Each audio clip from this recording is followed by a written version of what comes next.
Welcome to the Teeth Chatters podcast, where we chat all about the correlation between oral health and systemic health. My name is Sarah Giuliano. I have been a registered dental hygienist for over a decade.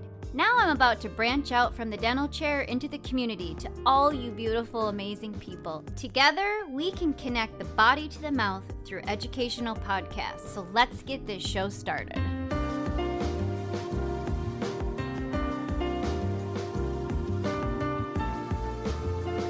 In today's discussion, I'll be talking all about developmental dyslexia and its connections to oral health with a really good friend of mine, John Manzella. John was diagnosed at a very young age and has lived with developmental dyslexia his whole life. We will address the early signs of dyslexia and explain what developmental dyslexia is. Since this podcast is focused on oral and systemic health, I will cover some oral health correlations as well as some oral health care tips in the podcast today. So whether you're cooking, cleaning, working out, or just relaxing, put your earbuds in and enjoy today's episode.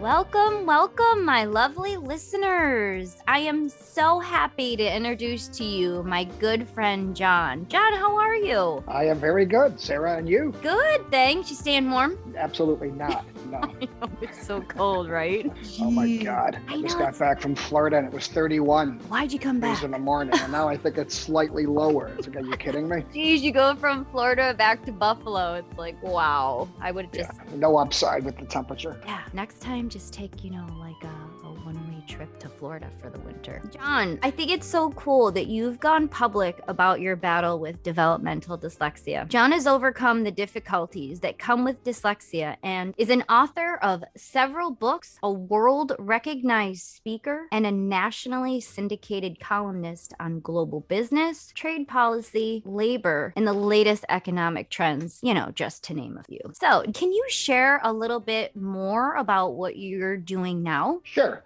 Nowadays, I spend most of my time speaking at trade association events, mostly in the U.S.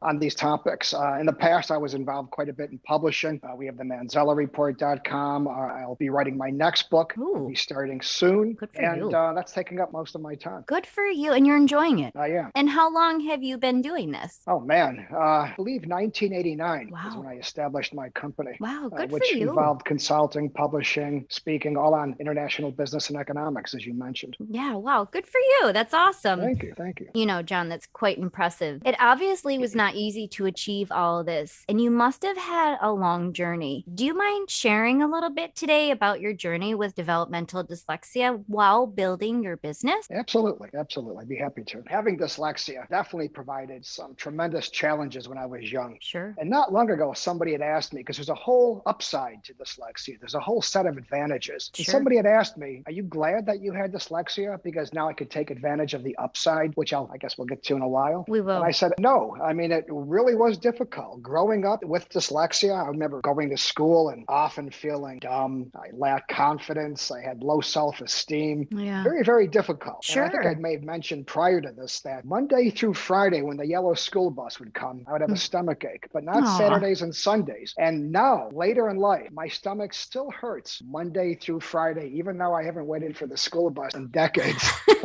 Aren't we aging ourselves here? No, I don't. Yeah. So the bottom line is there's some real challenges and some real difficulties. I was able to overcome those, and many others are. Of course, there's many of those that have dyslexia that were never provided with special education. They were never offered the services I was offered, and didn't overcome dyslexia and didn't do well. Right. Yeah. And that's why I'm glad you're here today, because it's so nice to know that you obviously were diagnosed with developmental dyslexia at a very young age, but it seems you had the right support around you. You had a supportive family, friends, teachers, professors as you grew up. And it's amazing. Having that support really does impact the quality of your life. I think it makes all the difference in the world. And I was diagnosed after failing first grade. Wow. I was never knew diagnosed that. then and then repeated first grade. Wow. But again, many people just don't have access to the services I have. Right. And as a result, it's amazing the statistics that 30% of high school dropouts have dyslexia. dyslexia, or 50% of adolescents involved in drug and alcohol rehabilitation have dyslexia. And it's also estimated that nearly half of all of those incarcerated, all of those in jail in the US, have dyslexia. And were not exposed to higher end education or support that I had. Right. And as a result, just fell through the cracks. So having the support makes all the difference in the world. Absolutely, it does, especially as a young child, because you are not aware as a young child of the extra help that you need. And that's why you need the adult support around you to guide you through that process. So you were very fortunate. You know, John, I know how great you are, and I want to say thank you ahead of time for taking time out of your busy life and career to join me today. It's my pleasure. And if I just want to convey one thing, what's really important is there's so many kids out there and adults that have dyslexia. And the message is there's a whole number of upsides, and you can take advantage of these. And it gives you a boost in the end. But I suspect we'll get to all of that in a bit. We will. So we've had many conversations, you and I, over the course of our friendship about the psychological and social struggles that you have endured from your early childhood throughout adulthood, and especially into your career. Your story has impacted me so deeply and profoundly. You have such a passion to help young people who are also struggling with dyslexia so that they can see how you can truly become anything you want to be in life. And John, as you know, my passion is to help others as well. I personally aim to bridge the gap between oral and systemic health. So we are going to have to touch on some oral health topics in here.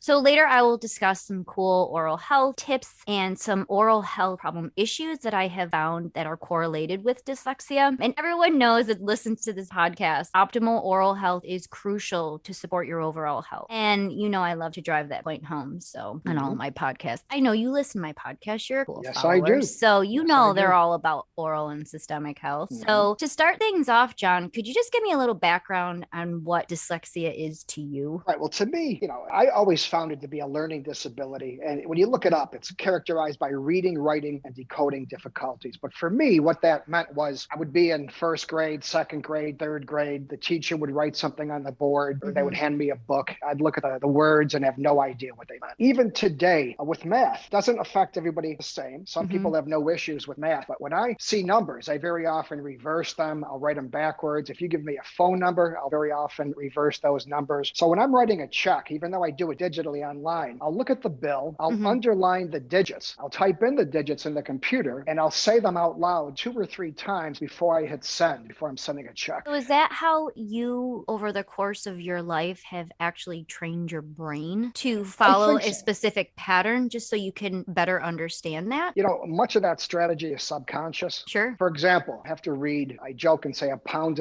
of content every day, several newspapers, several studies. I spend a good portion of my day reading, but I've learned how to digest that by skimming and picking out the important things that I need to know. Right. And that's a strategy that I've developed over the years, and really subconsciously. It's Somebody say, what worked for strategies you. do you employ? It's difficult for me to define it. It's just occurred over time. Yes. Yeah, and it's how your brain works. It's how your brain is wired. And, you know, and I think that's another thing that's really important to address is whether you have a developmental issue or not, everybody's brain processes things differently and uniquely. And not everybody learns the same way. So you have just acquired a way of learning to process information that works for you, which I think is great. Correct. Yeah, you have such an amazing and inspiring story. And that's why I'm so glad you're here with me today. So I actually did a little bit of research and found more of the medical terminology behind dyslexia. Developmental dyslexia was first reported in children in 1896, but was originally noted in adults before children. Dyslexia in general is a specific learning disability that is neurobiological in nature. It's characterized by having difficulty in word recognition, spelling, and decoding of words, as you had mentioned earlier, John, due to a deficiency in phonological processing. Although disordered reading was believed to be associated with issues in visual perception, perceptual memory, and motor abilities, it was overhauled with a conceptualization of dyslexia being a phonological problem. So dyslexics have difficulties in phonological processing because they cannot decode sound segments from words and encode sounds, the letter and word correspondences. So that's why, obviously, you said you used to look at the chalkboard and be like, what am I looking at? Yeah. You know, when your teacher would write words. So other than challenges in language skills, particularly in reading, dyslexics also encounter difficulties with other skills that include spelling, writing, and working memory. According to the International International Dyslexia Association, about 15 to 20% of the population worldwide is estimated to show signs of dyslexia. That's a lot if you think about it. Sure is. Yeah. Now, I'm not sure. I know you were diagnosed with developmental dyslexia, but in my research process, I did find that there's different types of dyslexia. Were you aware of that? Yes, I am. You are. I Cool. am now.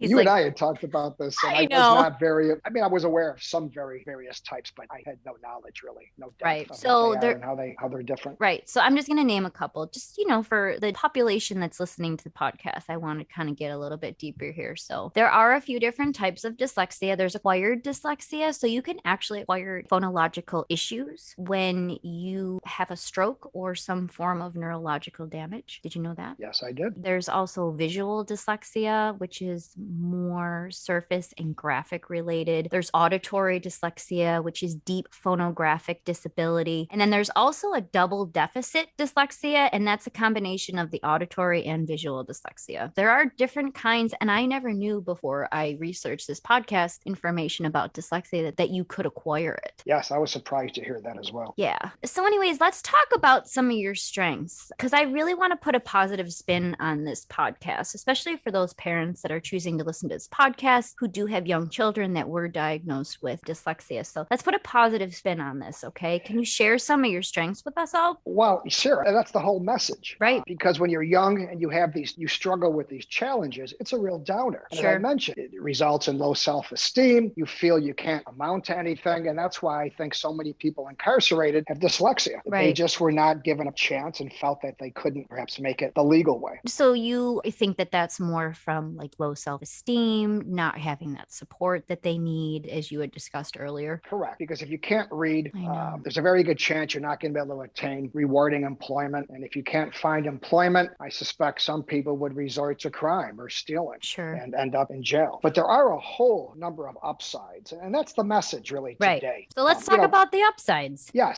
You mentioned there's no question that our brains are wired differently. Everyone's And right. I think dyslexics really think outside the box in a non-linear way. So for example, you may think in words. Dyslexics tend to think in pictures. Oh. And we actually can process information very, very quickly as a result. And as a whole, I think dyslexics are very creative, insightful, and intuitive, and they're able to identify complex patterns more easily than the average person. And I credit this particular characteristic as being able to see the big picture and connect the dots in what appear to be seemingly unrelated economic trends. So I think in my business, that's helped me identify economic patterns and trends which the average person may not have seen. And Sarah, the upside is really tremendous. We mentioned that 10 to 20% of the population has dyslexia, but Yes. 35% of entrepreneurs, it's estimated, have dyslexia. 40% of all self-made millionaires, and here's an amazing one, 50% of rocket scientists at NASA. In fact, dyslexia is so common at the Massachusetts Institute of Technology, MIT, that it's called the MIT disease. So there's a whole series of upside. Wow. And when you look back at various very famous people in history, like Albert Einstein, Pablo Picasso, Leonardo da Vinci, Bill Gates, I could go on and on, Thomas Edison, Winston Churchill, Walt Disney, Henry Ford, so many people that you would recognize their name because they've had some major contributions. Definitely. These are people with dyslexia that have, I think, seized the advantages and used them to their advantage and the advantage of the population as a whole. And I also think that if you do have the support that you need, especially as a child, that if you're getting positive reinforcement from your teachers, from your peers, from your parents, from, everybody in the community, you can start to kind of ignite that challenge within you to actually become successful. It kind of drives you forward, right? Absolutely. And I know other people that have dyslexia, and I remember providing them with copies of a book years ago, The Gift of Dyslexia. And it's like, look, this isn't a total downer. Right. Take a look at some of these advantages and then see if you can weave those into what it is that you do. Right. And it provides a real upside, and people feel much better about themselves. And as a result, achieve much more. I'm always reminded of the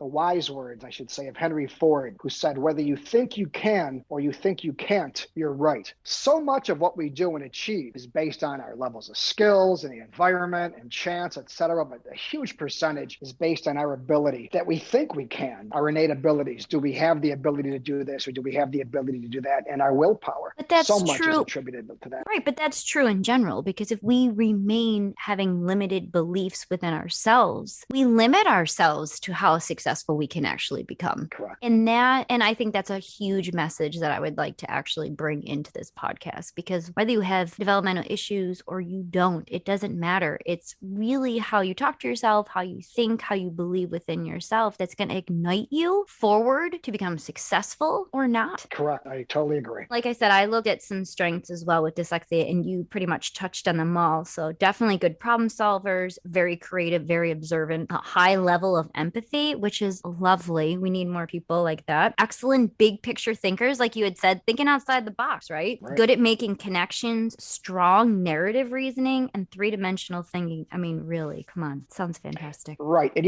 as a dyslexic, you're growing up with these challenges, right? Yes. So you learn how to cope with difficulties. Right. And I've always believed that the ability to deal with failure is part of any successful process. So life is full of challenges. And I've always believed that you're going to fail repeatedly, but that's okay. That's part of the process. But because dyslexics struggle so much when they're young, I think the challenges and the difficulties are always present, and you learn how to cope with these difficulties. So later in life, when you're faced with other difficulties, it's just another struggle, just another difficulty, and you feel there's a very good chance you could achieve it or overcome it because you've overcome so many other things in your life. I'm at this point in my life, and this is a little diversion because we are going to get into oral health after we discuss this, but I'm at a point in my life where I look back now. I'm 44 years old. Yes, I am, everybody. I'm 44 years old, and I think to myself, looking back, what I always considered to be weakness in my life for the last, 44 years of my life is really where I found my strength. So everything that is back when I'm looking onto it that I always thought was a negative or an issue or a problem or a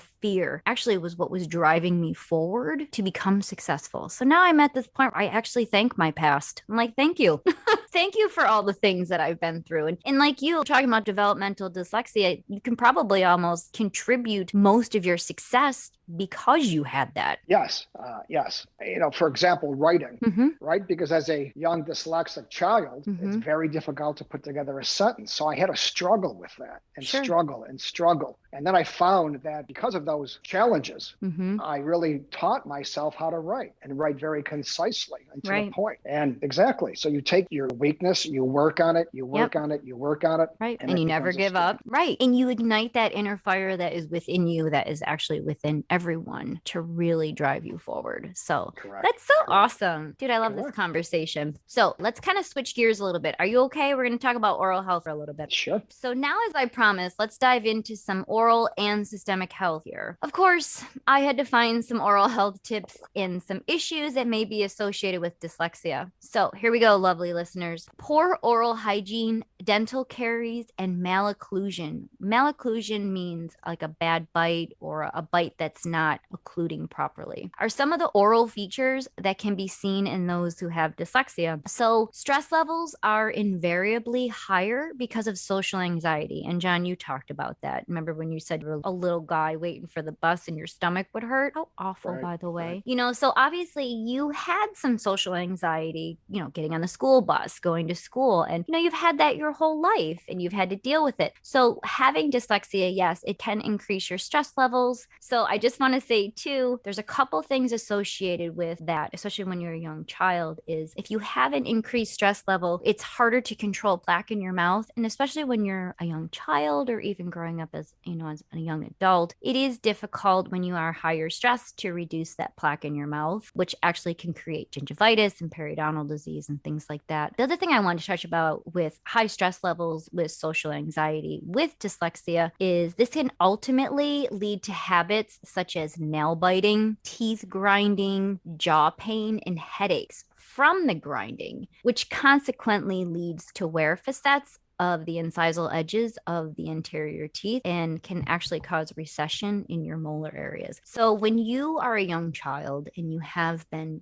diagnosed with developmental issue, and you are struggling socially in the classroom and things like that, you do tend to want to grind and clench your teeth because you're stressed all the time. You're not quite as relaxed. You're not super comfortable. So if the grinding becomes chronic, this is more for adults. So that's more if you're older now and that social anxiety anxiety you really haven't dealt with from the dyslexia. Unfortunately, those grinding habits can actually generate into adulthood. So if the grinding becomes chronic and you wake up at least 3 or 4 mornings per week with a headache or jaw pain, you may be advised by your dental professional to wear a night guard at night, and that will prevent further wear and tear on the teeth, and as well as alleviate TMJ pain, which is your jaw joints. Do you grind your teeth? I'm just curious.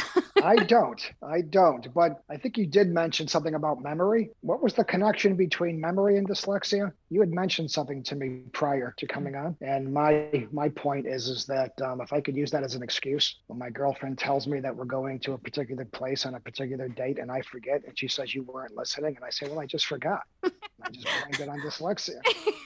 You can't use it as your crutch for Come everything. on, give me some upside here with the memory issue. You're a punk.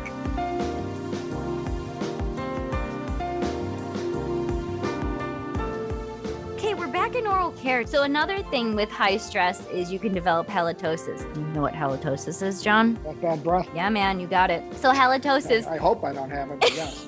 I didn't mean it like that. I meant that you knew what the word was. So halitosis may be another trait of those with dyslexia, which may occur due to high stress levels. So just to let everybody know, if you do have high anxiety, high stress levels, it is very common to have bad breath, because what happens is your body's under stress, so when your body's under stress, it has a harder time fighting the plaque, which you have an increased risk for gingivitis, inflammation in your mouth. When you have inflammation in your mouth from the stress, it actually can disrupt the integrity of your salivary gland function and cause you to have dry mouth. Dry mouth will increase plaque formation. And when you have plaque formation, especially when it sits on your tongue, that causes halitosis, your dirty, plaquey tongue. So everybody who's listening, use a tongue scraper. I love those. John, didn't I give you a tongue scraper one time? Did, I give them out to all my friends. Yeah, I need another one. Okay. Well, I'll be sure to get some more. But truly, honestly, I give them to everybody because I think they're the greatest things ever. So, John, let me ask you a question. Have you ever experienced oral health issues? Did you have braces growing up? Obviously, when you're a kid, you don't think, oh, I have poor oral hygiene. I mean, you don't think about that. But did you have a lot of cavities growing up? Or, did you have any oral health issues? I did. I always had cavities as a child. Wow. And even today I've got issues. And I never knew that there's a possibility that there's a correlation between dyslexia and the various issues. So the two main correlations is, like I said, malocclusion. And a lot of that can be because when they say it's like a phonological issue, you have a tougher time articulating words. It's almost kind of considered a speech impediment in a way. And what happens if you're not articulating your words properly, sometimes when you're younger and your teeth are developing, your tongue is one of the strongest muscles in your body. So if you're not articulating your words properly and struggling with that, a lot of times it can cause crowding in your developing teeth formation. So a lot of children do have developmental dyslexia. Usually teenage years into adulthood will probably need braces. Wow. Yeah, right? So like you were saying, your whole life, you've always had issues with your teeth. You've had cavities and things like that. That could also be contributed because of all that social anxiety that you've had. And like you said, even now, Monday through Friday, you still wake up with stomach aches. So you do still carry that anxiety that you had when you were a child from this. Right. And I can see the relationship now. Yeah, I never realized that in the past. Yeah. So now look at us bringing it all together. So I'm just going to give you guys a couple great oral health tips, especially with dyslexia. This is definitely for adults as well, but really for maybe the parents that are listening that have young children, just be aware, they are struggling, especially with developmental issues. You never know what's going on in their head. You don't know if they're having stress and things like that. So really make sure that they're taking care of themselves and giving them the best oral health care, encouraging them to brush a couple times a day. I always say it's great, get the kids like an electric toothbrush. John, do you have an electric toothbrush? Yes. I have a water pick. Okay. So I want you to get an electric toothbrush too, because especially if you've had cavities, poor John, he's like, I'm out, Sarah. Well, I haven't had a cavity in probably 30 years, but I did when I was young. Right. Because you've learned how to, as an adult, you've learned how to maintain good oral hygiene, but as a child, you didn't. So that's why you had the issues that you had when you were younger. So definitely tongue scraper is perfect. Get that plaque off your tongue. I would definitely recommend an electric toothbrush, especially for young kids. Make brushing fun. Let them enjoy it. and reward them for that. Remember, the more positive reinforcement, the better. And then also into adulthood, use an electric toothbrush because it's going to get rid of that plaque that we manually leave behind. Use an electric toothbrush and it'll get that plaque that's been left behind. Floss daily, get that plaque out from in between your teeth. John, you said you have a water pick. A lot of people don't like to floss. Do you love the water pick? I love the water pick, but I do both. I floss and use the water pick every night. Look at you. Jeez, you are an overachiever. I love this. I wish more people were like this. And I still have bad breath, so I don't know. Just kidding. Then you need a new tongue scraper. I'll get you another one. This is more for parents listening that have children that have dyslexia. I really encourage you, if your child has a dental appointment, even just for a routine cleaning, or if they happen to have, dental cavities or any kind of dental procedure that they need, make their appointments in the morning, because if they are carrying some of that extra social anxiety, it's best to have these appointments in the morning. And John, you can probably agree with this as well too. Let them kind of have a little bit of stress in the morning, and then have those appointments, and then they have the rest of the day to be less stress, and they have that behind them. Does that make sense? It sounds like a good strategy, yes. Right. Now that you and I have touched about, some oral health correlations with dyslexia, I want you to touch briefly a little bit on some really interpersonal struggles that you have had with dyslexia, just briefly, if you don't mind. Sure. As I mentioned, waiting for the school bus, high anxiety. Right. When you get to school that you're going to somehow embarrass yourself. Right. Look dumb. And that was always very, very difficult. Right. One particular situation I do recall, believe it or not, I recall this from first grade, that it was just before Christmas vacation. And we're in class, and all of a sudden we hear bells outside in the hallways. And our teacher told us that was Santa's elves running through the hallways, putting candy in our boots. Aww. So as first graders, we're all very, very excited. Sure. We all run outside in the hallways. We dash to our boots. And I remember finding sticks.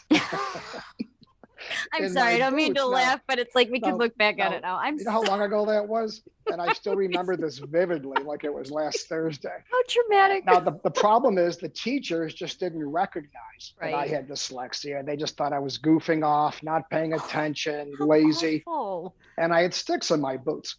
So talk about a downer. So that's where we've back to. It's so important for the educational system in all school districts and for the teachers to be aware of dyslexia in students, being able to identify students with this, and then provide them with the correct care, right? And the special tutoring, that type of thing, and not just default to, oh, they're lazy, they're not paying attention. Right. There's something else going on. Let's address it. Right. Let's get to the core of it. Exactly. And you were fortunate enough that you were diagnosed at a young age. You say you're first grade, right? Yep. So it was like 6, 7 years old. So if you think about it, you were still in that developing stage. So you were really fortunate to have all that access and help and things around you. So that's great. And I love that you're encouraging our listeners as well, that if there is an issue, or like you said, unfortunately, your teacher thought that you were goofing off, when in reality you weren't, you just didn't know. So take your kids seriously when they're having some issues in school, because there may be something else going on. Right. And again, I was lucky because my father had repeatedly told me that I could achieve anything if I was willing to put into work. And I remember him saying that if it takes you twice as long to complete your homework, well, then it takes you twice as long to complete your homework. Yeah. And regardless of how hard I would study, and I would study day and night, it was always tough to get, greater than a B average. But again, so that support is so important. And without the support, it leads to trouble, big trouble. But it's great that you had a father who saw that you needed that extra encouragement, as well as your mother, I'm sure. But just you sitting there repeating the words that your father had said to you, I mean, that's profound. You still remember that. And that was just from when you were a little kid. And if that's something that he said to you repeatedly, it became a part of you. And obviously that helped drive a lot of your success. So this is great. I mean, do you thank dyslexia now? Well, again, I've been asked this question. And I, as I mentioned, the upside, the ability to see the big picture, connect the dots in areas that seemingly do not have a connection. So that's helped me in my business. But again, it was so difficult as a young child that, I don't wish those challenges on anybody. Absolutely not. But yes, now when I look back, I could see the advantages that these problems generated, and I take advantage of those every day in work. That's great. And one thing that I have found that has drawn our friendship together, and we do have a very good friendship, and I think it's because we're both very positive people. And I do see with you, I've known you for about 6 years now, and I see with you that you are a very positive, optimistic person. And I think that that's fantastic. And I think it's amazing that you've used those challenges and remained positive and really became successful. And I love, love, love that you want to help young children. So we've had such an incredible time today. I just want to wrap things up. Just do me a favor. Share with everyone the work you are passionate about within the community. Well, as you know, I speak maybe once a week, sometimes twice a week to an audience around the U.S. on economics, China, trade, et cetera. Right. But I'm very happy, and I'd be thrilled to be able to work with students and address students with whether it was various disabilities or dyslexia. Mm-hmm. And my message is a very positive message, right? You have all these challenges. It's a very big downer. You have to struggle. But the bottom line is there are a whole number of upsides here. Right. There's a whole number of strengths. And the key is to reach in and take advantage of those strengths. So my message here, those students with dyslexia is, yes, it's very difficult to read. It's very difficult to write, very difficult to spell. In many cases, very difficult to add, right? Absolutely. However, there's a whole number of upsides in terms of creativity, insightfulness, etc., that if you can take advantage of those upsides, you can excel. And as I mentioned, right? Yes. 85% of entrepreneurs, 40% of all self-made millionaires, and 50% of rocket scientists at NASA have dyslexia. Right. So there's a whole upside here that you got to tap into and take advantage, and it will turn your life around. But isn't that true in anything? I feel that's true in anything. You take advantage of it. The key is to take advantage of whatever strengths are provided. Yeah, absolutely. It's interesting. The three main areas where most dyslexics struggle are writing, reading, and public speaking. And John, that's where you found your success. And I could barely add, so I would knock math out of that. Wait, what does your girlfriend do? She's an accountant.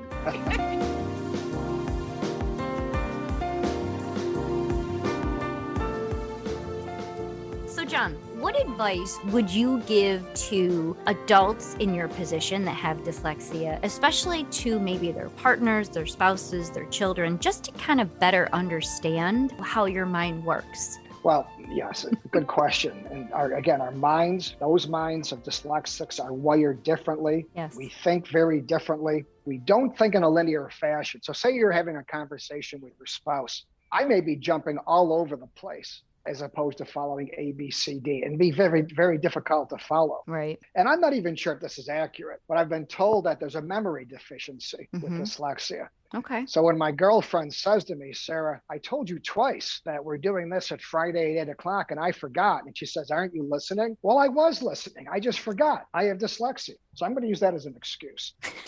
Again, you're using it as your crutch. I'm going to take advantage of it. So I have found, and I've kind of learned this by, hanging out with you and stuff, because I know you like to read. I love to read. We both are big readers. We have very similar interests. And I always say, oh my gosh, I just read this book. And you always say, wow, Sarah, I just listened to an audiobook. And I'm like, how do you do that? And it's just, for you, audiobooks works best for you to process the information. Whereas for myself, my brain works differently. I like to flip the page. I like to read the book. I like to hold the book, and that's how I process it. So do you feel that that's something that maybe dyslexics work better towards using like an auto? Yes. Okay, cool. Absolutely. Like, for example, there's like a company called Blinkist. And there's books on tape, and they summarize the books in 20 minutes in some cases. Right. And I find that so beneficial. And I listen to podcasts. Yeah. From whether it's The Economist or the Wall Street Journal. Yes, I'll glance at the article. Do you listen to my podcast all the time? Yes, I do.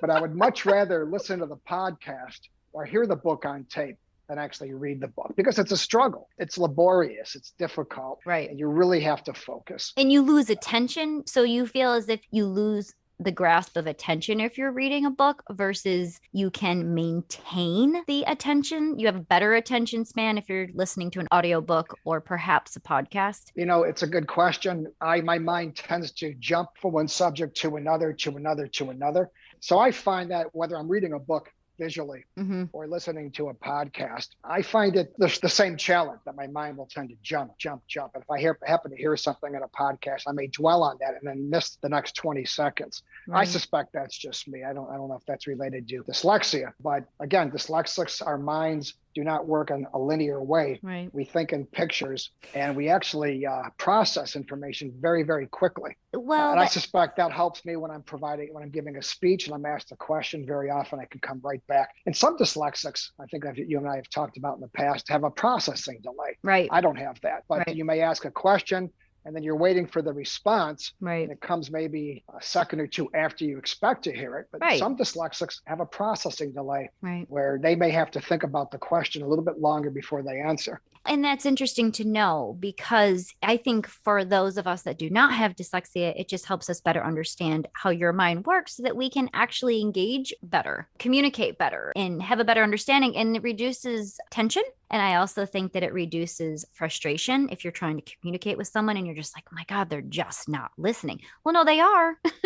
But the way that they know how to listen, and we that don't have dyslexia take it as, oh, they're just not listening, or, or they just don't care. And that's not the case at all, as you're telling me. Right. Right. Because my mind will fly all over the place. And again, does not operate in a linear way. So you're speaking to me and I'm hearing this and I'm hearing that, and I'm all of a sudden making other connections. Right. And it may appear that I'm not listening.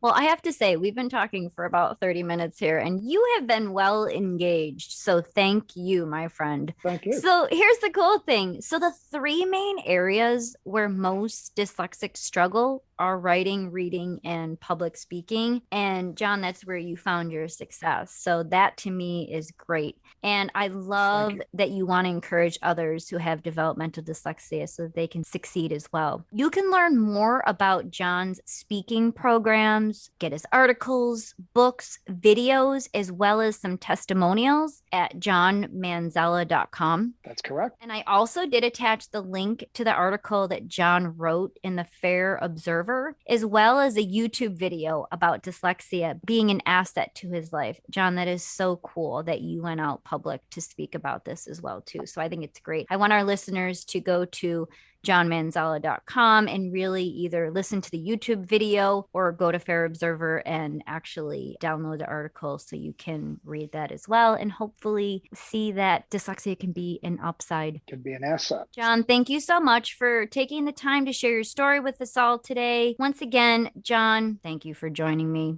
and sharing your input about developmental dyslexia. Thank you very much. It was a pleasure to be on your show. I'm so glad. I hope you come back sometime. Maybe we can find something else that we can talk about that's really interesting and cool that we can find that will definitely correlate to oral health as well. Do you have anything else you'd like to add, my friend? I think we covered everything. I think we did too. I think this was really good.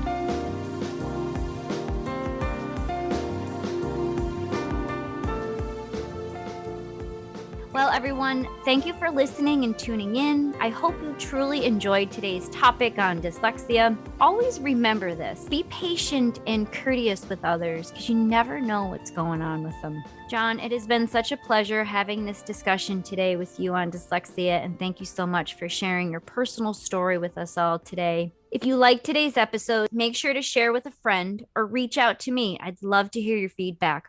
And again, thank you all for helping this podcast grow. It's because of all you lovely listeners that this is happening. If you'd like to learn more about John and read an article he has written on the upside of dyslexia, as well as watch his videos on YouTube, I did attach the links below on the podcast. And again, everyone, thank you so much for joining us. And I hope you enjoyed our topic and discussion today. And John, one more time, muchas gracias. Thank you, my friend. Thank you very much. It's my pleasure.